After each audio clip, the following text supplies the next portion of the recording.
Are you expecting to close down entire agencies, like President Trump has talked about the Department of Education, for example? Are you going to be closing down departments? We expect mass reductions. We expect certain agencies to be deleted outright. We expect mass reductions in force in areas of the federal government that are bloated.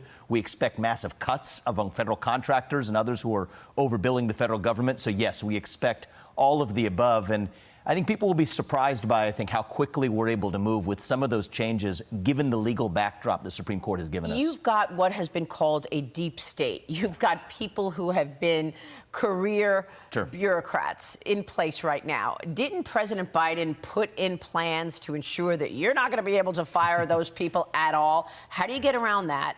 And, I asked Joni Ernst, are you for term limits? She says, yes, I am for term limits, as long as the people around me are also for term limits. That's not in place right now. So how do you get rid of those people who are dug in? Well, a lot of what's happened is President Biden has made a lot of changes trying to entrench the administrative state. The Supreme Court has slapped them on the wrist numerous times. So we're working with a legal landscape here that is historic. You think about a president of the United States like Donald Trump, elected with the mandate he's been given, both chambers of Congress belonging to Republicans, a 6-3 conservative majority in the Supreme Court. Maria, if we don't downsize the federal government now, it's never going to happen in the future as well. So this is a historic opportunity. We're not actually going to squander this, but I think part of the key is to move quickly, to move effectively. I think that mass deregulation that I talked about earlier, that gives us the industrial logic to then make cuts to that bureaucracy, and moving quickly is our objective. Have you thought about moving some of these departments or agencies out of Washington? It's funny you bring up this point. Yes is the answer, but here's why. They'll say, well, what happens to the people who live in Washington, D.C.?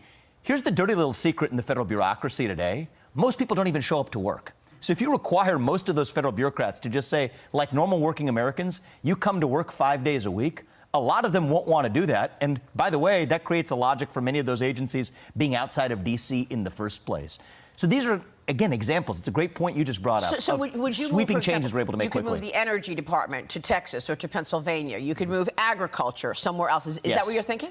Well, look, I think that, yes, absolutely. But I think even bigger picture than that, many of these agencies should be downsized wherever they are. And for whatever does remain, move many of them out to be where they're more accountable to the people.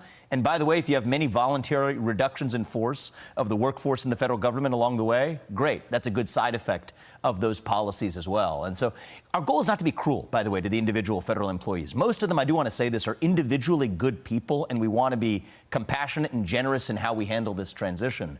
But the real issue is there's just too many of them. We don't need 4 million, and we shouldn't have 4 million civil servants who can't be or aren't even elected or can't be removed from their positions. It's anti-democratic.